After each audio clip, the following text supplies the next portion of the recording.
بسم اللہ الرحمن الرحیم نحمدہ ونصلی علی رسولہ الکریم اما بعد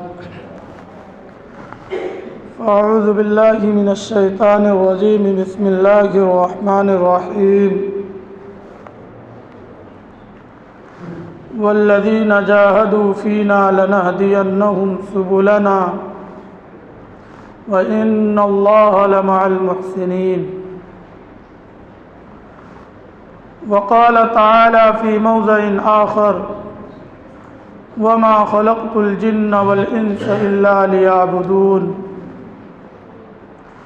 صدق الله العظيم اللهم صل على محمد وعلى آل محمد كما صليت على إبراهيم وعلى آل إبراهيم إنك حميد مجيد اللهم بارك على محمد وعلى آل محمد كما باركت على إبراهيم وعلى آل إبراهيم إنك حميد مجيد. محترم بزرگ و دوستو، اللہ تبارک و تعالیٰ کا بڑا ہی احسان و کرم ہوا کہ اللہ تبارک و تعالیٰ نے ہم سب کو اپنا ایک اہم فریضہ باجماعت ادا کرنے کی توفیق عطا فرمائی. مزید اللہ کا احسان یہ ہوا کہ اللہ نے تھوڑی دیر دین کے مجلس میں بیٹھنے کی توفیق عطا فرمائی. دین کی غور و فکر لے کر دین کی مجلس میں بیٹھنا نفلی 60 یا 70 سال کی عبادت سے بہتر ہے. کیوں؟ نفلی عبادت کا جو ثواب ہے، جو فائدہ ہے، وہ انسان کی ذات تک ہی محدود رہتا ہے، اور اللہ کی رضا کے لیے، اللہ کی محبت کے لیے دین کی غور و فکر لے کر، دین کی محنت کو لے کر کے بیٹھنا، جڑنا، محنت کرنا، اس سے اپنی ذات کے فائدے کے ساتھ ساتھ دوسرے کے فائدہ کا بھی سبب بنتا ہے. میرے محترم بزرگ و دوستو، ہم سب کا یہاں جمع ہونا، یہاں بیٹھنا اپنے مرضی کے تحت نہیں ہے. اگر اللہ تبارک و تعالی نہ چاہے، نہ پسند کرے، بیٹھنے کو نہ قبول کرے، تو ہمارے اور آپ کے اندر یہ طاقت، یہ قوت، یہ وسعت نہیں ہے کہ ہم اس مبارک مجلس کے اندر تشریف لا سکے یا بیٹھ سکے یا اللہ اور رسول کی باتوں کو سن سکے. ہاں، جس کو اللہ پسند کرے، جسے اللہ چاہے، وہی انسان اس بابرکت مجلس کے اندر شامل ہو سکتا ہے. کیوں کہ سب سے پہلے تو یہ مجلس اعلیٰ، پھر جن کی بات ہونی ہے وہ بادشاہوں کا بادشاہ، پھر جن کی نسبت سے بات ہونی ہے وہ تمام انبیاء کا امام، جن کے صدقے یہ دنیا سجائی گئی. تو ہم سب کی کیا اوقات، ہم سب کی کیا حیثیت کہ بغیر اللہ کو پسند کیے، بغیر اللہ کے چاہے ہم سب اس بابرکت ذات کے تذکرہ کو سن سکیں. ہو ہی نہیں سکتا. تو پتہ چلا جسے اللہ نے چاہا، جسے اللہ نے پسند کیا، وہ دینی مجلس کے اندر شامل ہوئے. اور میرے محترم بزرگوں دوستو، یہ مجلس اور ہم سب کا جمع ہونا بڑا ہی عالی نسبت پر ہے، بڑا ہی اونچا اور عالی نسبت پر ہے. اور وہ نسبت کیا ہے؟ دعوت نبوت کی نسبت. وہ نسبت کیا ہے؟ دعوت نبوت کی نسبت. یعنی جس کام کے لیے اللہ تبارک و تعالی نے 1,24,000 انبیاء کرام کو اس روئے زمین پر مبعوث کیے، آج ہم سب کا بیٹھنا بھی صرف اسی فکر، اسی لگن اور اسی محنت کے لیے. اور جس کام کے لیے اللہ تبارک و تعالی اپنے خاص بندے کو نبی بنا کر کے اس روئے زمین پر بھیجتے رہے، ایک کے بعد دوسرے نبی کو بھیجتے رہے کہ جاؤ اور دین کی خدمت کرو، دین کا کام کرو، ہر فرد امت کا تعلق کو اللہ سے جوڑو۔ ہر انبیاء کا کام بس اتنا ہی تھا کہ آ کر کے یا ایھا الناس قولوا لا الہ الا اللہ تفلحوا، اے لوگو کلمہ پڑھ لو کامیاب ہو جاؤ گے، اے لوگو کلمہ پڑھ لو کامیاب ہو جاؤ گے۔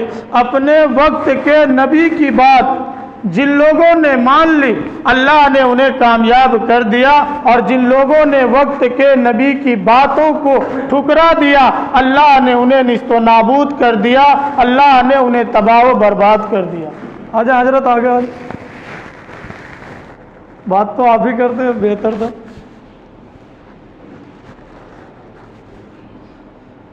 تو جن لوگوں نے اپنے وقت کے نبی کی بات مان لی اللہ تبارک و تعالیٰ اسے کامیاب کر دیے، اور جن لوگوں نے وقت کے نبی کی باتوں کو ٹھکرا دیا اللہ اسے نیست و نابود کر کے دکھا دیے۔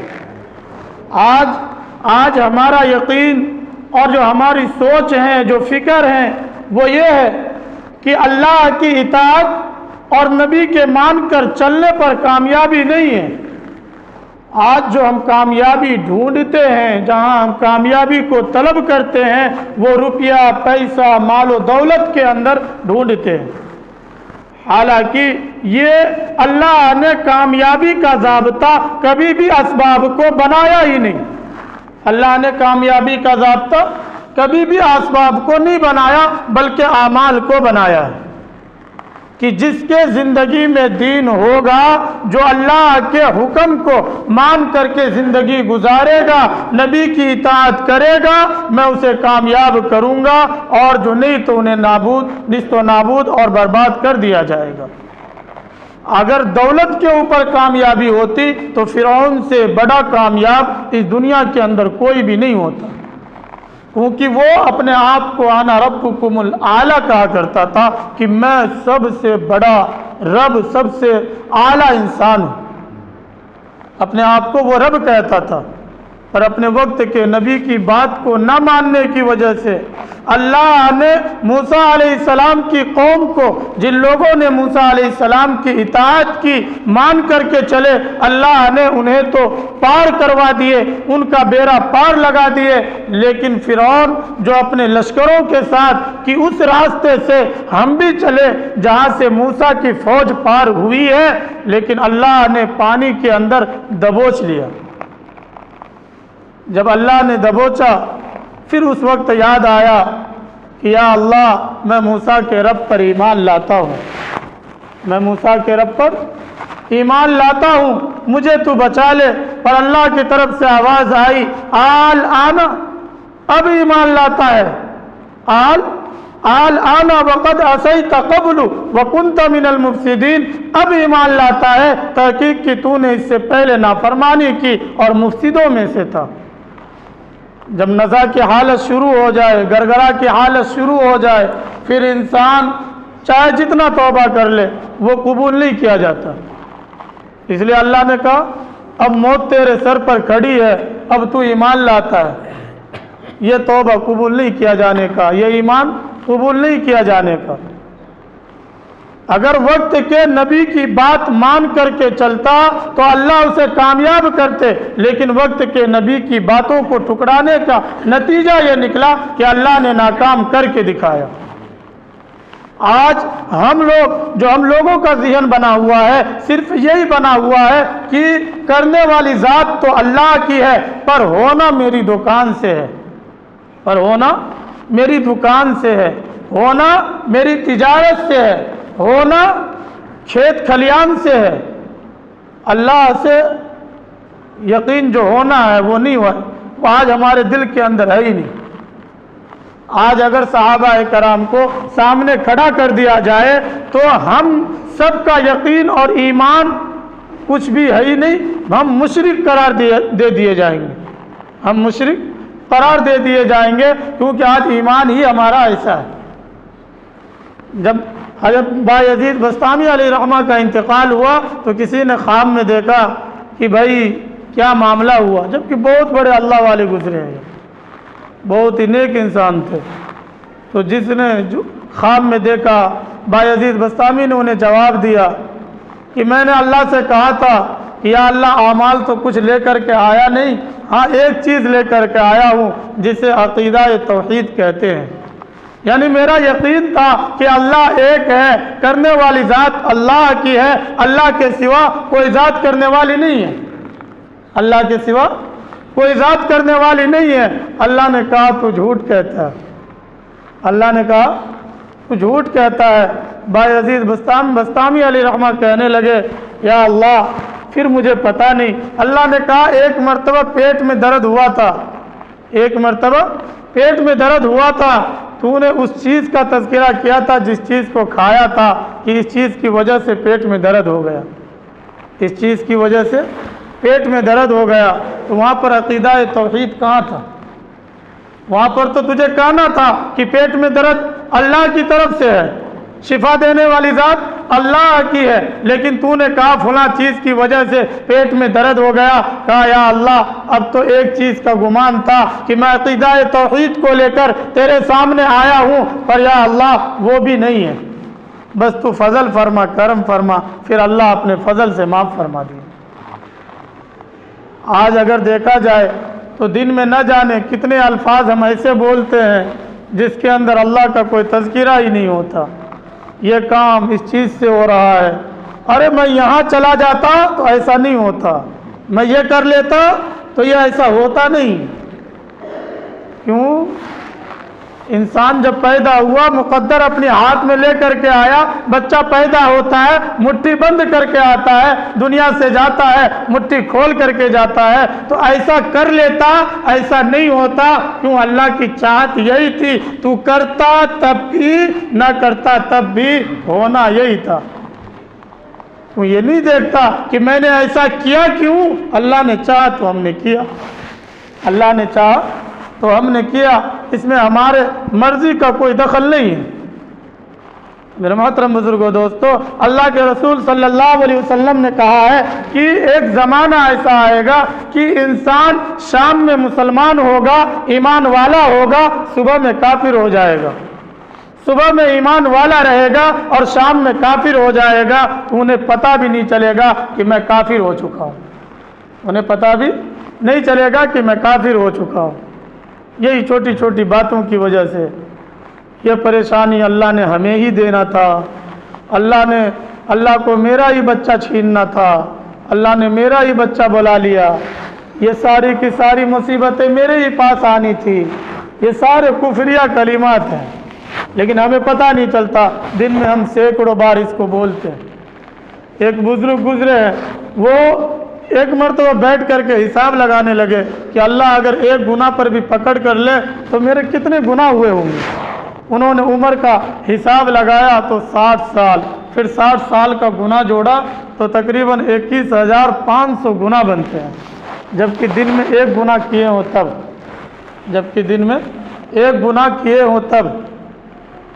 پتہ چلا کہ ہر انسان کو اپنے نفس کا محاسبہ کرنا چاہیے کہ میں کیا کرتا ہوں، کیا الفاظ بولتا ہوں، صبح سے شام تک میں نے کیا کہا اور کیا بولا، اور اپنا یقین اللہ سے بنانا چاہیے کہ نہیں، جو بھی چیز دنیا کے اندر ہو رہی ہے یہ سب اللہ کی ذات سے ہے، بندے کا کوئی دخل نہیں، بندے کا کوئی دخل نہیں۔ آج ہم نے اللہ کو ناراض کیا، اللہ حالات ہم پر ڈال رکھے ہیں، اگر اللہ راضی ہوتا تو کوئی حالات ہمارے سامنے آتا ہی نہیں۔ آج اپنی زندگی کے اندر غور تو کریں، اللہ نے جب لاک ڈاؤن کا حالات ہماری زندگی میں ڈالا تو 5 مہینہ 6 مہینہ کسی کی بھی دکان نہیں کھلی، کسی کی تجارت نہیں چلی، تو کوئی بچہ تو بھوکا نہیں مرا، کسی گھر والے تو بھوکے نہ مر گئے۔ لیکن اگر اللہ کے احکام کو مان کر کے مؤذن کی آواز پر حی علی الصلاۃ حی علی الفلاح، آؤ نہ نماز کی طرف، آؤ نہ کامیابی کی طرف، اگر 5 منٹ کے لیے دکان کے شٹر کو بند کر دیتے، گرا دیتے، تو اللہ وہ حالات کو بھیجتا ہی نہیں، اللہ وہ حالات کو بھیجتا ہی نہیں۔ فرشتوں نے اللہ سے کہا کہ آپ کی راضی اور ناراضگی کا بندے کو کیسا پتہ چلے گا کہ آپ ناراض ہیں یا راضی ہیں؟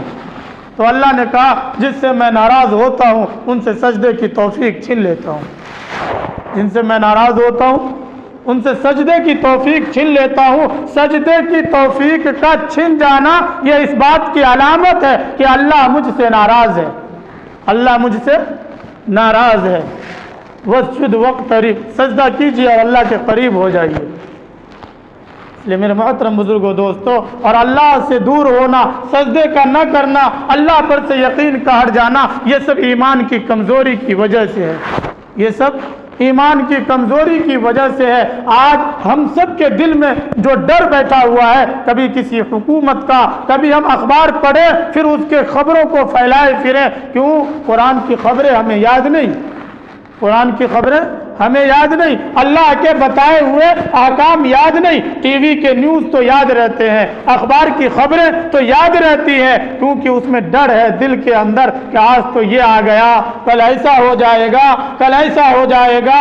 ارے اللہ کے رسول نے کہا تھا ممبر پر چڑھ کر کے، اے لوگوں امر بالمعروف اور نہی عن المنکر کرتے رہا کرو، مبادا کہ وہ وقت آ جائے تم دعا مانگو اور تمہاری دعا کو قبول نہ کیا جائے، تم اللہ سے مدد طلب کرو اور تمہاری مدد نہ کی جائے، اس سے پہلے تم امر بالمعروف اور نہی عن المنکر کو مضبوطی کے ساتھ تھامے رہو۔ آج تو لوگ طرح طرح کی باتیں کرتے ہیں، کہتے ہیں امر بالمعروف اور نہی عن المنکر یہ تو غیروں کے لیے ہے، یہ غیروں کے لیے ہے۔ کیا یہ تبلیغ والوں کو یہ نہیں دیکھتا کہ یہ داڑھی رکھا ہوا انسان، یہ کرتا پاجامہ والا انسان شرعی لباس میں ہے؟ کیا ان کے مسلمان ہونے پر، ان کے ایمان والا ہونے پر ان تبلیغ والوں کو شک ہے کہ انہیں جا کر ایمان کی دعوت دیتا ہے؟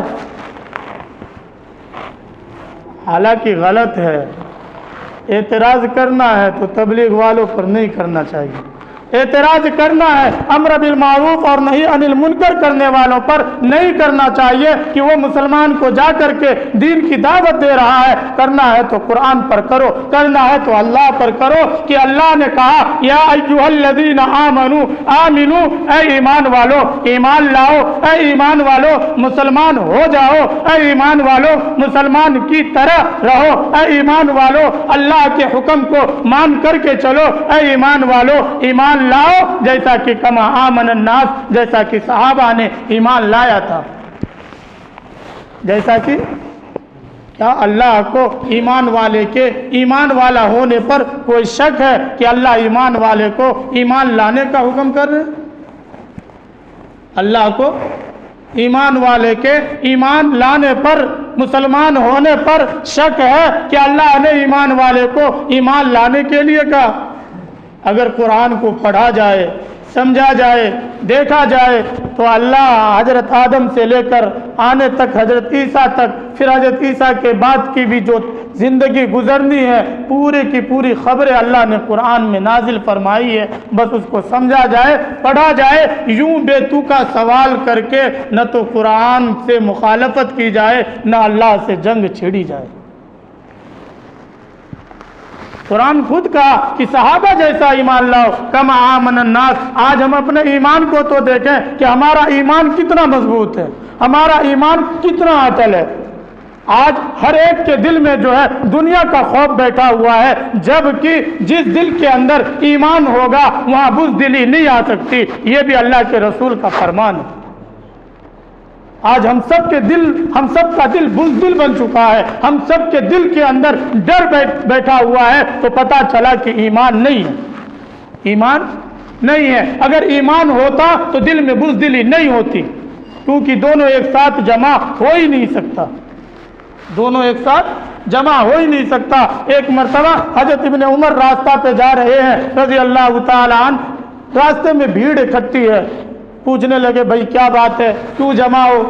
تو لوگوں نے کہا شیر راستہ گھیرے کھڑا ہے، روک کر کے کھڑا ہے۔ حضرت ابن عمر رضی اللہ تعالی عنہما اترے اور شیر کا کان پکڑ کر کے پھر ان کو راستہ دکھائے، بھائی راستہ چھوڑو۔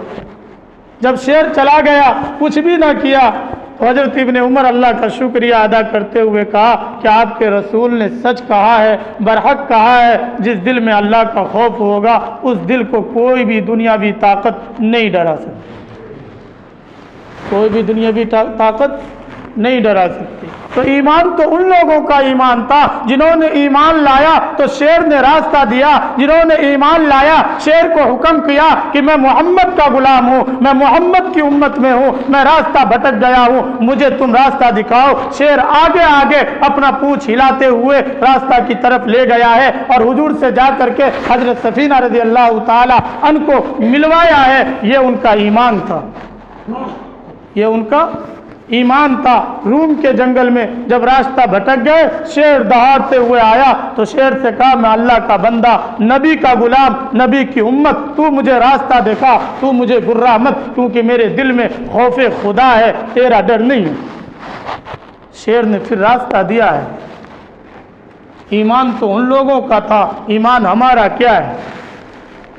حضرت بلال حبشی رضی اللہ تعالیٰ عنہ، ایمان تو ان کو کہا جائے گا کہ راتوں کو کوڑا لگتا، دن میں تپتی ہوئی ریت پر لٹا دیا جاتا، اس کے باوجود بھی احد کا لفظ زبان سے نکلتا تھا، جبکہ شروع سے ایک کافر کے گھر میں غلام، امیہ بن خلف کے یہاں یہ غلام تھے، اور اللہ کے رسول راستہ سے گزر رہے ہیں تو رونے کی آواز آ رہی ہے، سسکنے کی آواز آ رہی ہے۔ پوچھے بھائی کیا بات ہے؟ کہنے لگے مت پوچھو، اب تک تو سب پوچھ کے ہی چلا گیا، اب تک تو سب پوچھ کر کے ہی چلا گیا۔ اللہ کے رسول نے جو ہاتھ پکڑا ہے تو بخار تیز ہے، اللہ کے رسول پوچھ کر کے واپس ہو لیے۔ حضرت بلال کہنے لگے میں نے کہا تھا نا کہ سب پوچھ کر کے ہی چلا جاتا ہے، تم بھی پوچھ کر کے قدم ہو گیا نا پیچھے۔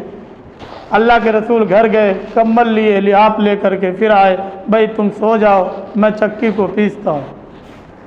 3 دن تک مسلسل اللہ کے رسول نے چکی پیس کر کے اور ان کو سلا کر کے اپنا اخلاق دکھایا، پھر وہ ایمان کے اندر داخل ہوئے اور ایمان بھی لائے تو ایسا ایمان لائے کہ قرآن نے کہہ دیا، لوگوں کے لیے ایک نمونہ بنا دیا، کما آمن الناس، کہ ایمان لانا حضرت بلال کے جیسا لانا، ایمان لانا عمر جیسا لانا، ایمان لانا ابو بکر جیسا لانا، ایمان لانا عثمان غنی جیسا لانا، ایمان لانا خالد بن ولید جیسا لانا، قرآن نے نمونہ بنا کر پیش کر دیا۔ آج ہم سب داعی ہیں، دعویٰ کرنے والے ہیں کہ ہمارے دل کے اندر ایمان ہے، ہمارے دل کے اندر ایمان ہے، ہم سب کلمہ پڑھنے والے ہیں۔ اگر دیکھا جائے، دنیا گھوما جائے تو پتہ چلتا ہے بہت سے ایمان والے ایسے ہیں جنہیں آج پہلا کلمہ یاد نہیں ہے، پہلا کلمہ یاد نہیں ہے۔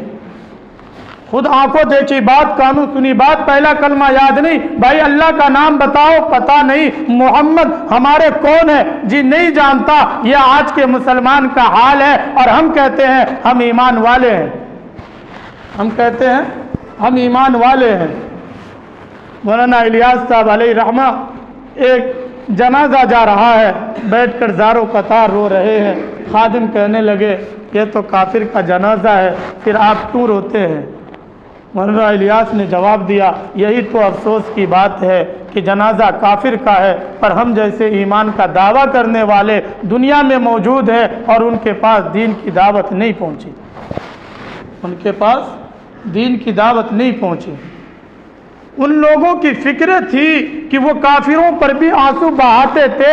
آج ہماری اور آپ کی فکریں ہیں کہ مسلمان جو گھر کے پڑوس کا ہے ان کے لیے بھی ہمارے دل میں تھوڑی سی بھی فکر نہیں ہوتی کہ یہ بھی نماز پڑھ لے، یہ بھی مسجد سے جڑنے والا بن جائے۔ کیوں کہ ہم سب کے دل و دماغ میں بیٹھا دیا گیا ہے کہ ایمان لے آؤ، نماز پڑھ لو، تم کامیاب ہو جاؤ گے، ایمان لے آؤ، نماز پڑھ لو، تم کامیاب ہو جاؤ گے۔ کسی کو دعوت دینے کی کیا ضرورت ہے؟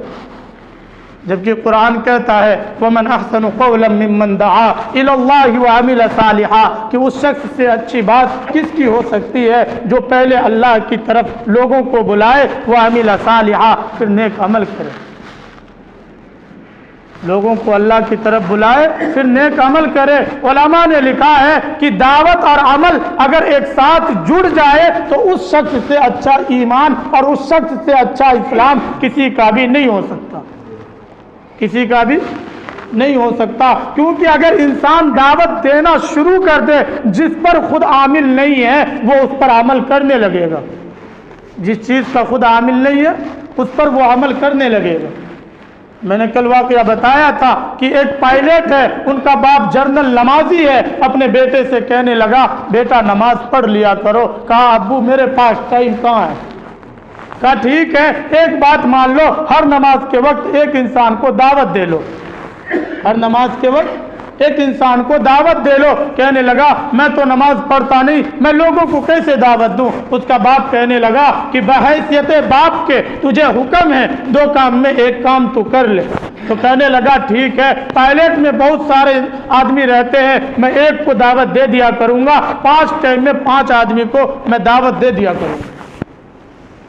دعوت دیتے رہے، کیونکہ پہلے کی اولاد ماں باپ کی اتنی نافرمان نہیں ہوا کرتی تھی جتنے کہ آج ہے۔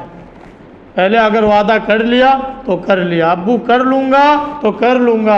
آج تو اللہ معاف کرے کہ آج کے ماں باپ نہ اپنے ماں باپ کی فرما برداری کی ہے نہ ان کی اولاد فرما بردار ہے۔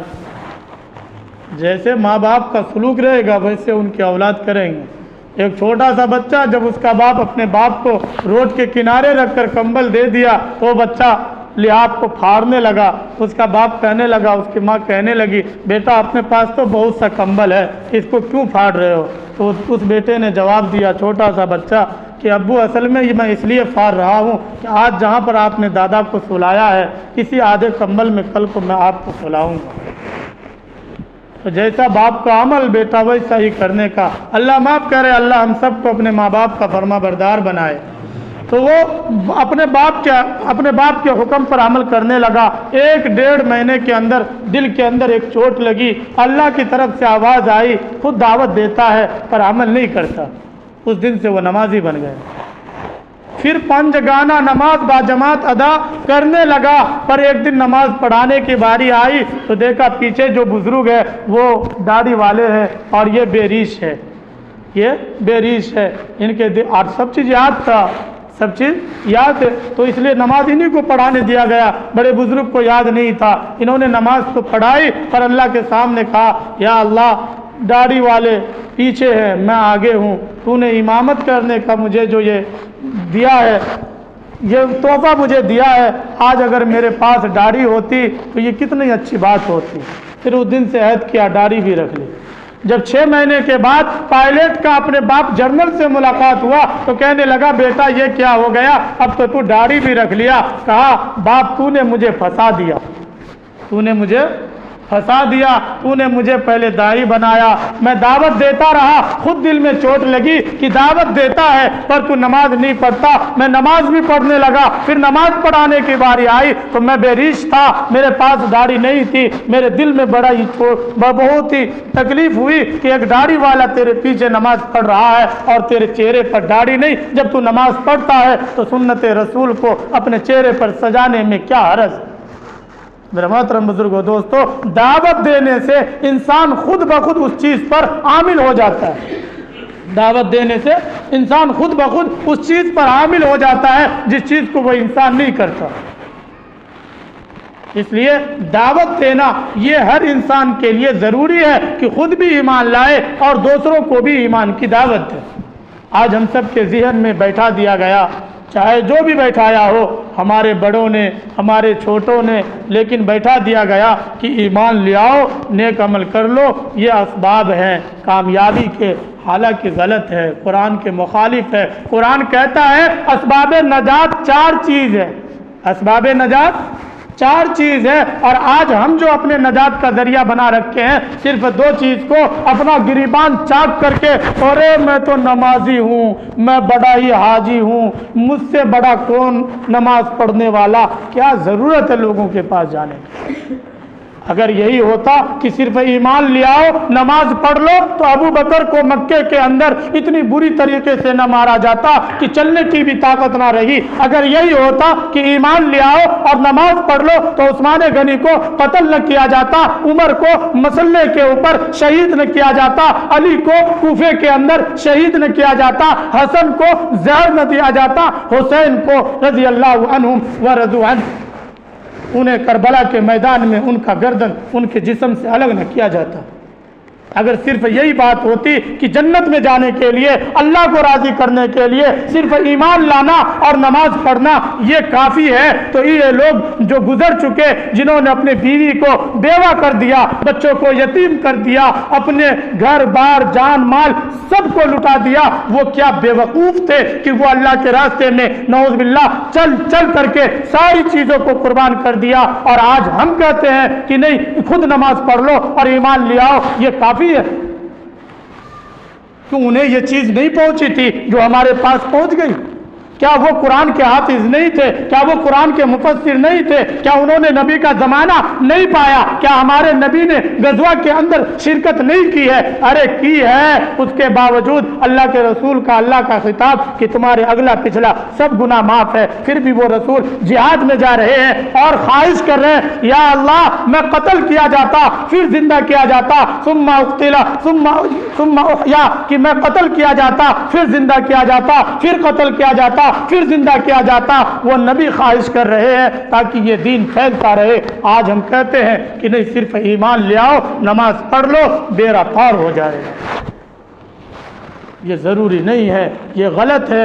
جن کی بھی یہ سوچ ہے نبوت کی سوچ سے الگ سوچ ہے، جن کی بھی یہ سوچ ہے قرآن کی سوچ سے الگ سوچ ہے، کیونکہ قرآن کہتا ہے والعصر ان الانسان لفی خسر الا الذین آمنوا وعملوا الصالحات وتواصوا بالحق وتواصوا بالصبر۔ قرآن کہتا ہے، اللہ تبارک و تعالی سارے زمانے کی قسم کو کھا کر کے کہا کہ تمام کے تمام لوگ خسارے میں ہیں، تمام کے تمام لوگ خسارے میں ہیں، تمام کے تمام لوگ برباد ہیں، ہلاک ہیں، سب کے سب خسارے میں ہیں۔ کامیاب کون ہے پھر؟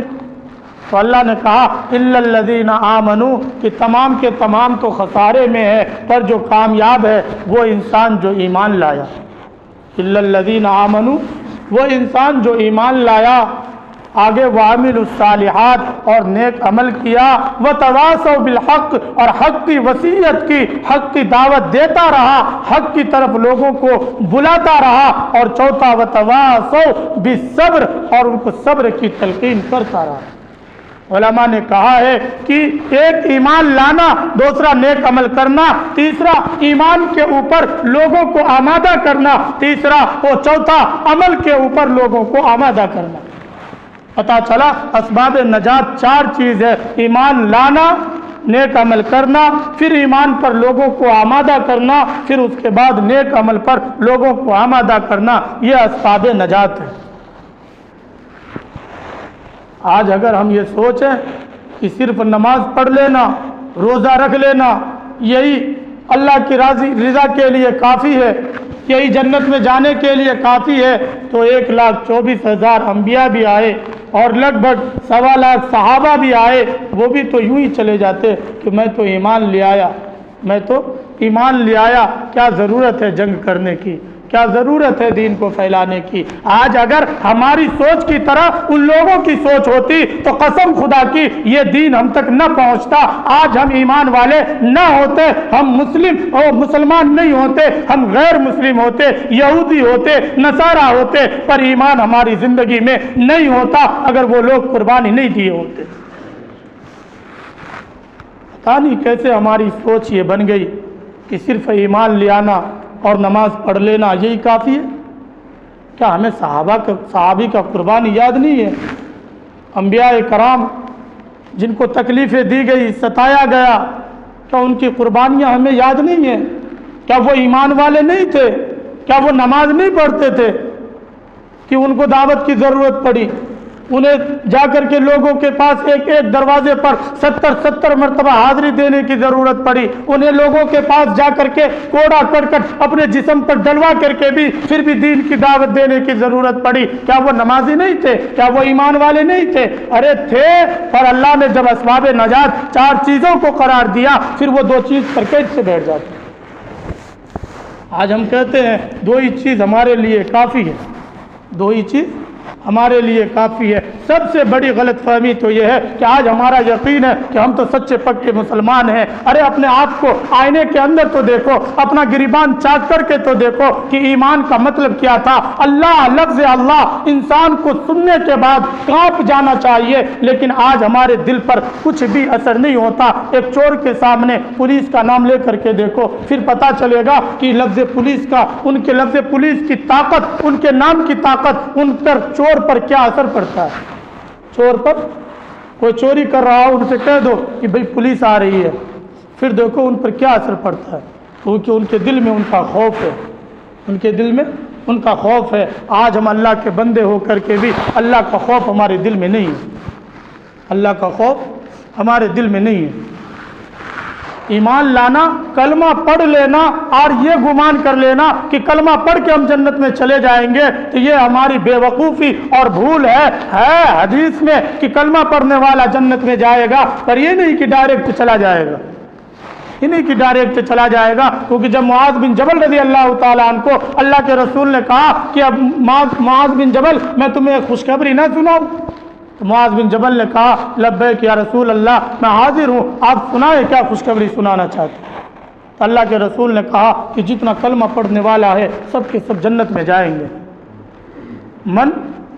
من قال لا الہ الا اللہ دخل الجنہ، کہ جو شخص لا الہ الا اللہ اخلاص کے ساتھ کہے گا وہ جنت میں جائے گا۔ پر من قال کے اندر من عمل لا الہ، کہ جو شخص لا الہ الا اللہ پر عمل کرے گا وہ جنت میں جائے گا، جو شخص لا الہ الا اللہ پر عمل کرے گا وہ جنت میں جائے گا۔ یہ نہیں کہ جھوٹا دعویٰ کر دیے۔ ارے اگر کورٹ کے اندر کسی مقدمہ کو ہم پیش کریں گے تو وہاں دعویٰ کریں گے کہ یہ مجرم ہے، تو ان کے خلاف ہمیں دلیل لانے کی ضرورت پڑے گی کہ ہاں یہ دلیل ہے کہ یہ مجرم ہے، تب تو جج فیصلہ سنائے گا، ورنہ کیسے سنا دے گا۔ آج ہم سب نے دعویٰ کیا ہے کہ ہم ایمان والے ہیں، ہم کلمہ پڑھنے والے ہیں، تھوڑا گریبان میں تو جھانکو، کیا میرا دعویٰ سچ ہے؟ کیا میرے پاس دلیل ہے؟ ہم نے کلمہ پڑھا تھا حرام کو چھوڑنا تھا، ہم نے کلمہ پڑھا تھا برائی کو چھوڑنا تھا، ہم نے کلمہ پڑھا تھا صلہ رحمی کرنی تھی، ہم نے کلمہ پڑھا تھا اللہ کا ماننا تھا، ہم نے کلمہ پڑھا تھا رسول کا ماننا تھا، ہم نے کلمہ پڑھا تھا شراب کو چھوڑنا تھا، ہم نے کلمہ پڑھا تھا بھائی چارگی کو بڑھانا تھا، ہم نے کلمہ پڑھا تھا نفاق جھوٹ کو حسد کو چھوڑنا تھا، پیچھے ڈالنا تھا، ہم نے کلمہ پڑھا تھا، ہم نے دعویٰ کیا کہ ہاں ہم مسلمان ہیں، ہاں میں نے ایمان لایا، تو ہمیں دلیل دینا تھا کہ ہاں میں مسلمان ہوں، میرا لباس یہ سنتی ہے، میرا چہرہ یہ سنتی ہے، میرا رہنا سہنا یہ سنتی ہے، میرا چلنا پھرنا یہ سنتی ہے، میرا کھانا پینا یہ سنتی ہے، تب تو یہ دلیل ہوتا کہ ہاں میں مسلمان ہوں۔ آج اپنے گریبان میں جھانکے تو صحیح، دیکھے تو صحیح، کیا ہم مسلمان ہیں؟ کیا ہم مسلمان ہیں؟ تھوڑا پانی میں ہر ایک انسان اپنے گریبان میں جھانک کر کے دیکھے۔ آج ہم نے صرف یہ ٹھان لیا کہ بس کلمہ پڑھ لیا ہو گیا، نہیں، آج جو ہم کہتے ہیں کہ بھائی اللہ کے راستہ میں نکلا کرو، صرف اس لیے نہیں کہ تم دوسرے کی اصلاح کرتے رہنا، نہیں۔ قاری صدیق صاحب باندھوی علیہ رحمہ سے کسی نے سوال کیا تھا، یہ تبلیغ والے کہتے ہیں کہ جماعت میں جانا یہ فرض عین ہے، جماعت میں جانا یہ فرض عین ہے، یہ کہاں سے کہتے ہیں؟ جبکہ یہ تو فرض کفایہ ہے، جبکہ یہ فرض کفایہ ہے۔ قاری صدیق باندھوی علیہ رحمہ نے، اللہ ان کے قبروں پر کروڑوں رحمت نازل کرے، انہوں نے جواب دیا ہے کہ ہاں یہ کہتے ہیں فرض عین ہے تو ہے، فرض کفایہ تم کہتے ہو ہے تو ہے۔ انہوں نے کہا جی سمجھ میں نہیں آیا، آپ کہتے ہیں کہ فرض کفایہ تم کہتے ہو ہے تو ہے، وہ کہتا ہے فرض عین ہے تو ہے، کیسے سمجھ میں آئے گا؟ کہا کہ تمہاری سوچ یہ ہے کہ یہ تبلیغ والے دوسروں کو ایمان سکھانے جاتے ہیں، دوسرے کی اصلاح کی فکر کرتے ہیں، دوسرے کے پاس دعوت لے کر جاتے ہیں تاکہ وہ نمازی بنے، تاکہ ان کا اصلاح ہو جائے، یہ فرض کفایہ ہے جو تمہاری سوچ ہے۔ اور تبلیغ والے جو کہتے ہیں یہ فرض عین ہے، ان کا مقصد ہوتا ہے ایمان کی پختگی، ایمان کی مضبوطی، اپنے دل میں بیٹھانا، اللہ کے ساتھ تعلق کو بڑھانا، اپنی اصلاح خود کرنا، اپنی ذات کی اصلاح کرنا، اور اپنی ذات کی اصلاح کرنا۔ کون مفتی فتویٰ دیتا ہے کہ یہ فرض عین نہیں ہے؟ اپنی ذات کی اصلاح کرنا یہ فرض عین ہے، ایمان کو سیکھنا یہ فرض عین ہے، اتنا نماز اتنا قرآن سیکھنا جس سے حرام حلال کا پہچان ہو جائے، جس سے ہماری نمازیں صحیح ہو جائے، یہ فرض عین ہے۔ طلب العلم مسلم، طلب العلم فریضۃ علی کل مسلم، کہ علم کا طلب کرنا، اتنا علم کا طلب کرنا جس سے حرام حلال کا پہچان ہو جائے، یہ ہر مسلم مرد ہو چاہے عورت سب پر فرض ہے۔ بخاری صدیق نے جواب دیا ہے کہ تمہاری بات بھی ٹھیک ہے، ان کی بات بھی ٹھیک ہے۔ وہ کہتے ہیں کہ بھائی میں تمہیں دعوت دے رہا ہوں صرف اپنی اصلاح کے لیے، میں 3 دن میں اس لیے نکل رہا ہوں تاکہ ہمارا تعلق اللہ سے بڑھے، ہمارے عبادت کے اندر کمال پیدا ہو، ہمارے عبادت کے اندر جو ذوق آ گیا ہے، ہمارے ایمان کے اندر جو ذوق آ گیا ہے، اس کے اندر مضبوطی پیدا ہو۔ کیونکہ اللہ کے رسول نے کہا کہ اپنے ایمان کو نیا کرتے رہا کرو، اپنے ایمان کو نیا کرتے رہا کرو۔ اور ایمان نیا کیسے ہوگا؟ ایمان کی بولنے سے، ایمان کی خوب بولنے سے، اللہ کی وحدانیت کو بیان کرنے سے۔ لیکن آج اللہ معاف کرے ہم سب کے دل میں ایک خدا، ایک معبود، ایک بت ہمارے دل کے اندر موجود ہے جو ہم سب کو اللہ کے راستے میں نکلنے سے روکتے رہتا ہے۔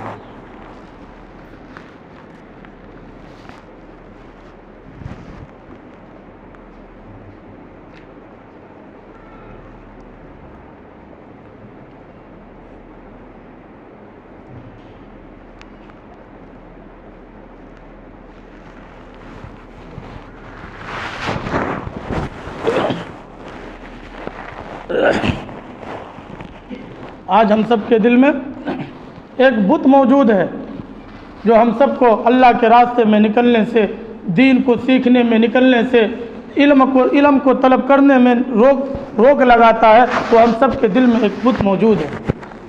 آج ہم کہتے ہیں بت تو مندر میں موجود ہے، بت تو ان مزاروں پر موجود ہے جہاں لوگ سجدہ کر رہے ہیں، جھوٹ ہے، غلط ہے۔ ہم سب کے دل میں بھی بت موجود ہے۔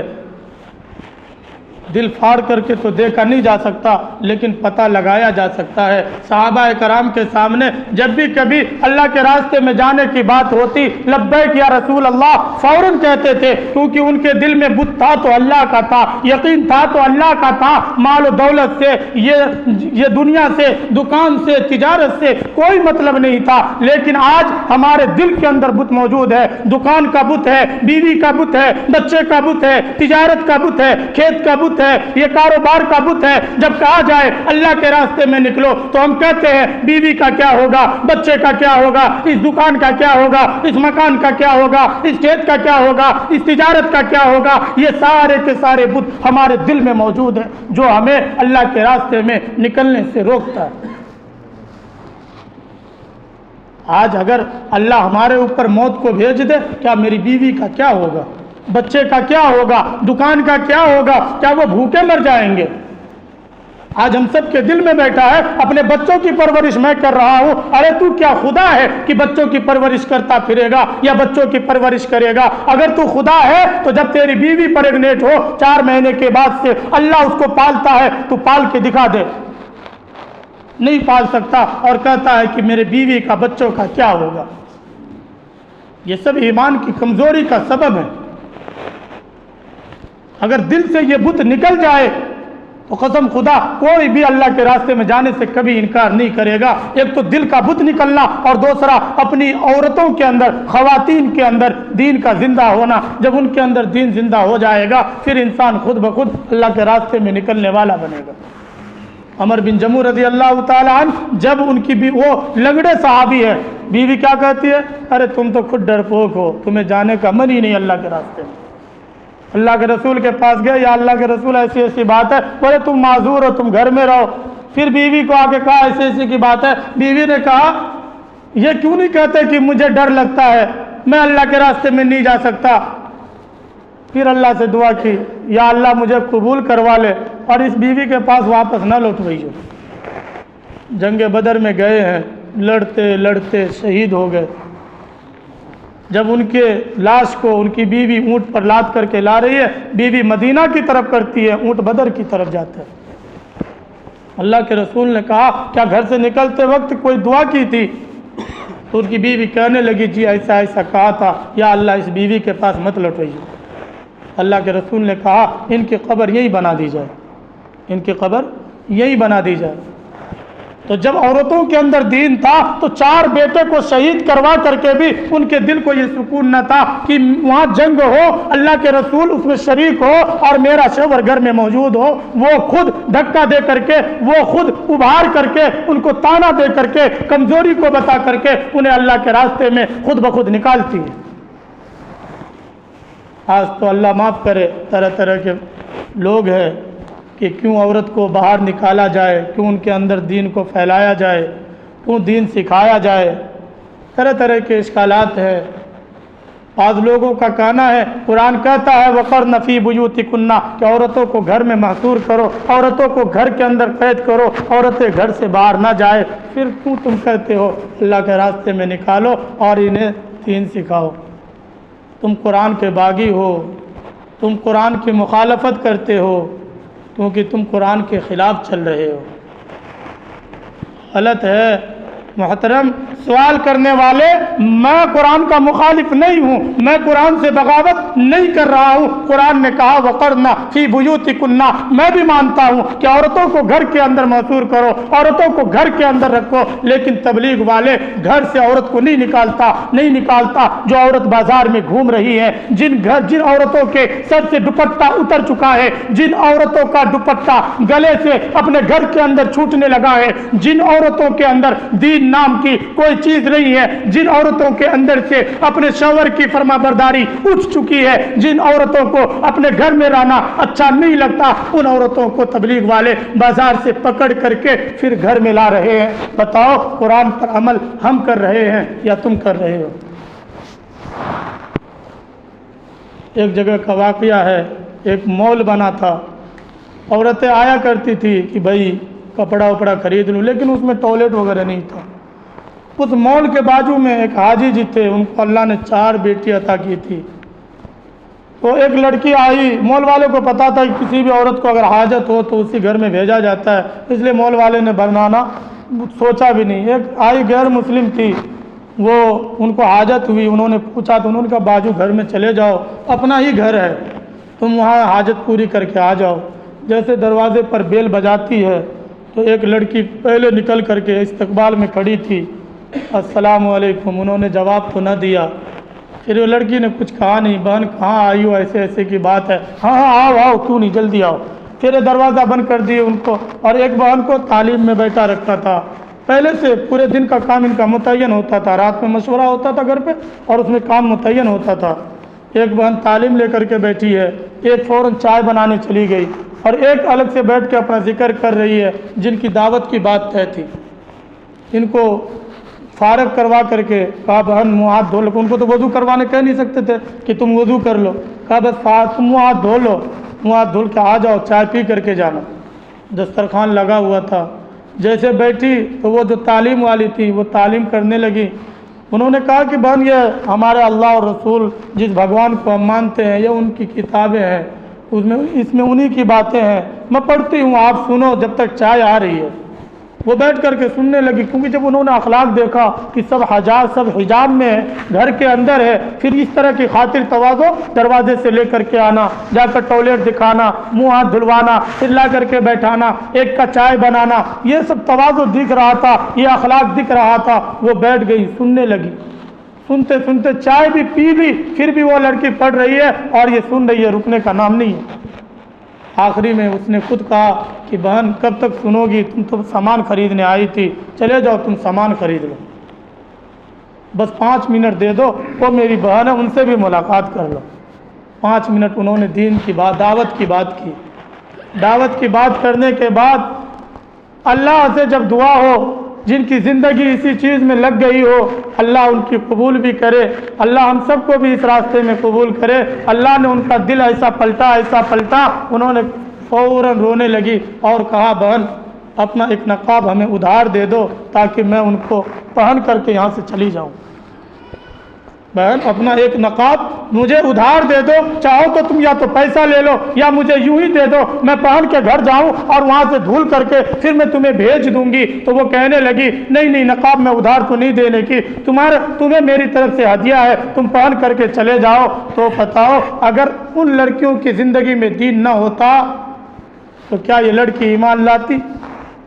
یہ لڑکی اور گھروں کی طرح اگر ماحول ہوتا، آئی فارغ ہوئی، چلو چائے بن رہا ہے، ادھر ٹی وی چل رہا ہے، ہاں ٹی ہو رہی ہے، اگر ایسا ہی ماحول ہوتا تو کیا وہ لڑکی ایمان میں داخل ہوتی؟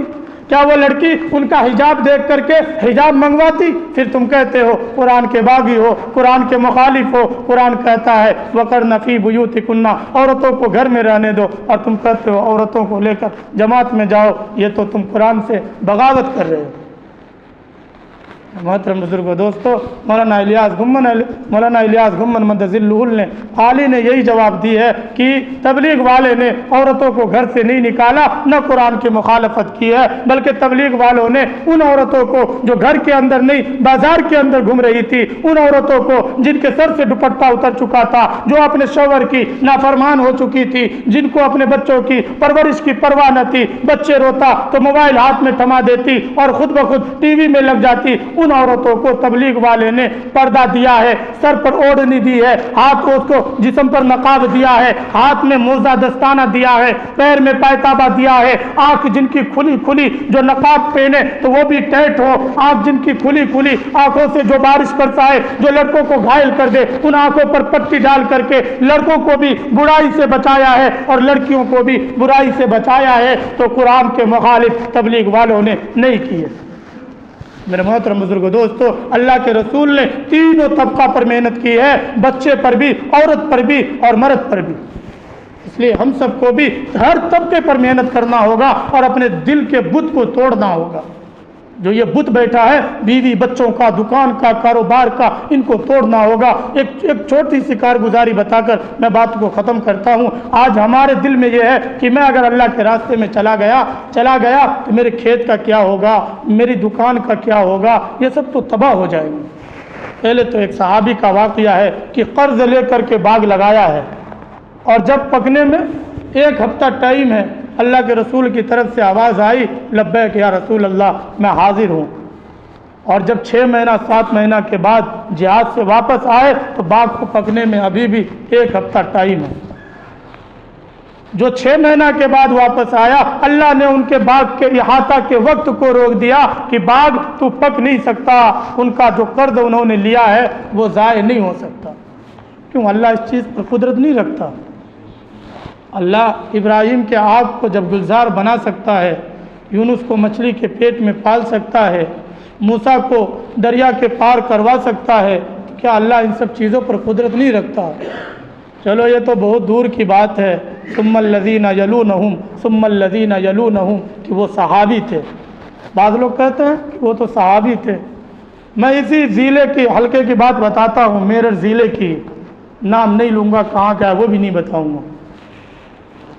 کیلے کا گودام ہے اور جماعت میں نکلے 3 دن، کیلا کو پکنے میں 3 دن ٹائم ہے، یعنی گودام کو بھر دیا کہ 3 دن کے بعد آؤں گا، سپلائی کر دوں گا، باہر بھیج دوں گا۔ لیکن جب وہ چلے گئے جماعت میں، بس دیکھو یقین کی بات ہے نا، ہم جیسا ایک بے یقین مولوی صاحب تقریر کر رہے تھے، بسم اللہ پڑھ کے دریا پار کرو نا، پیر بھی نہ بھیگے گا۔ ایک جاہل تو پار ہو گیا اور یہ پیچھے سے آواز دے رہے ہیں کہ بھائی ڈوب جائے گا، کہہ رہے ابھی تو بیان میں سنا تھا کہ بسم اللہ، تو یقین کی بات ہے۔ ہم نے تو صرف بیان کر دیا، جن کو یقین ہوا وہ پار ہو گیا، ہم یہاں کشتی کے انتظار میں کھڑے رہ گئے۔ تو یقین کی بات ہے۔ آخر وہ 3 دن میں چلے گئے، پر وہاں تقاضا ہوا، لوگوں نے بڑی اصرار کرنے لگے کہ یہ نئے ساتھی ہیں، آپ سے ان کا فائدہ ہو جائے گا، آپ رک جاؤ، تھوڑے دن کے بعد چلے جانا۔ انہوں نے عشرہ بھی لگا دی، چلو عشرہ تک کے لیے رک جاتا ہوں۔ لیکن اب عشرہ کے بعد پھر لوگوں نے کہا اب تو گودام خراب ہی ہو گیا، اب کیا جانا، اب چلہ لگا ہی لو۔ انہوں نے بھی دل میں کہا کہ کیلا تو 3 دن کے بعد مجھے سپلائی کرنا تھا، وہ تو گل کر کے بھی پچ گیا ہوگا، پورا سڑ گیا ہوگا، اب ان کو کیا فائدہ، چلو چلہ لگا ہی لیتا ہوں، اس کے بعد جا کر صفائی کروا لوں۔ آخر کار جب چلہ لگا کر کے واپس آیا، پہلے گودام میں نہیں گیا، وہ کہتے ہیں نا کہ کوا کان لے کر کے بھاگ گیا، تو کوا کو نہیں، کان کو دیکھنا چاہیے۔ تو پہلے گودام میں نہیں گئے، پہلے تو نوکر کیے 2-4 کہ گودام کی صفائی ہو جائے، پھر اس کے بعد جو ہے چابی لے کر گئے، گودام کھولے۔ کیلا اب بھی پکنے میں 2-3 دن باقی ہے، اور کوئی کریٹ کا کیلا پک چکا ہے۔ کچھ کریٹ کا کیلا جو سب سے نیچے ہے وہ تو پک چکا ہے، باقی جو کیلا ہے وہ پکنے میں ابھی بھی 3 دن کا سمے ہے، وہ 3 دن کے بعد پکے گا۔ جو اللہ کا کام کرے گا اللہ اسے کبھی برباد نہیں کر سکتا ہے، بس اخلاص کے ساتھ ہو، ریاکاری نہ ہو، دکھاوا نہ ہو۔ میرے محترم بزرگوں، دوستو، میں نے شروع میں کہا تھا ہم سب کا بیٹھنا بڑا ہی عالی نسبت پر ہے، جس کو دعوت نبوت کی نسبت کہتے ہیں، دعوت نبوت کی نسبت کہتے ہیں۔ تو ہم سب کا کام اخلاص کے ساتھ ہو، ورنہ یہ مجمع کا جمع ہونا، اجتماع میں لاکھوں کروڑوں کا جمع ہونا، یہ رسم بن جائے گا اور میلہ بن جائے گا اگر اخلاص نہ ہوا تو۔ اس لیے کہیں بھی بیٹھیں اخلاص کے ساتھ بنیں اور داعی بن کر کے بیٹھیں۔ انشاءاللہ جو سنوں گا عمل کروں گا، لوگوں کو دعوت دوں گا۔ مولانا یوسف صاحب کہتے تھے امت اگر داعی نہیں بنی تو وہ مدعو بن جائے گی، اگر وہ اپنے دین کی دعوت دینے والا نہیں بنا تو غیر ان کو اپنے دین کی دعوت دینے والا بن جائے گا۔ یا تو امت داعی ہوگی یا مدعو ہوگی، تو ہم سب داعی بننے کی کوشش کریں، مدعو بننے کی کوشش نہ کریں۔ اور اجتماع جو ہمیں ملا ہے ان کی کامیابی کے لیے ہم دعا بھی کریں، جو رکاوٹ جو مصیبت ہے ان کے اندر چاہے آنے والی ہو چاہے آئی ہوئی ہے، اللہ ان رکاوٹوں کو دور کر دے۔ اور اپنے گھر کی عورتوں میں بھی تذکرہ کریں، ان کے لیے دعا کرایا جائے اور ان کے لیے روزہ بھی رکھا جائے۔ اور اجتماع کا اصل مقصد جو کامیاب بنانا ہے، ہر گھر سے ہر فرد امت کا اللہ کے راستے میں جانا ہے، لیکن کم سے کم ہر گھر سے ہر فرد امت نہ جا پائے تو کم سے کم 5 بھائی ہو تو 3 تو چلا ہی جائے، 3 نہیں تو 2، آخری درجہ کہ ہر گھر سے ایک فرد کا 4 مہینے کے لیے، جن کا 4 مہینہ لگا ہوا ہے 5 ماہ بیرون کے لیے، وہ چلے جائے۔ اجتماع کا یہ کامیاب ہونا ہے۔ اگر ہم ایسا نہیں کیے تو یہ اجتماع ایک میلہ کی شکل لے کر کے ختم ہو جاوے گا اور کوئی بھی فائدہ نہیں ہوگا۔ اس لیے ہم سب کوشش کریں، انشاءاللہ عہد کریں کہ انشاءاللہ اجتماع کو ہم کامیاب بنائیں گے۔ بتائیں، اپنے راضی خوشی اپنے مرضی سے اللہ کے راستے کے لیے سب سے پہلے 5 ماہ بیرون کے لیے لکھا ہے، کھڑے ہوئے نام لکھا ہے، ارادہ کریں۔ ایک چھوٹا سا واقعہ بتاؤں ارادہ کا۔ جب حضرت یوسف علیہ السلام کو مصر کے اندر بیچا جا رہا تھا تو ایک بوڑھی اماں گٹھری لے کر کے کھڑی تھی، کیوں کہ میں یوسف کو خرید لوں۔ تو ایک نے کہنے لگا، بوڑھی اماں اتنے بڑے بڑے بادشاہ ہے اور تو گٹھری لے کر کے کھڑی ہے کہ میں یوسف کو خرید لوں گی؟ تو انہوں نے کہا تو بیوقوف ہے، میں بھی جانتی ہوں میں نہیں خرید سکتی، لیکن جب کل اللہ پوچھیں گے یوسف کو خریدنے والے کون لوگ تھے تو میں بھی ہاتھ اٹھاؤں گی، یا اللہ میں بھی لائن میں تھی۔ تو ارادہ میں اللہ اجر بھی دیں گے، کل اپنے آپ کو ہاتھ اٹھانے کا موقع بھی ملے گا۔ لکھا ہے بھائی۔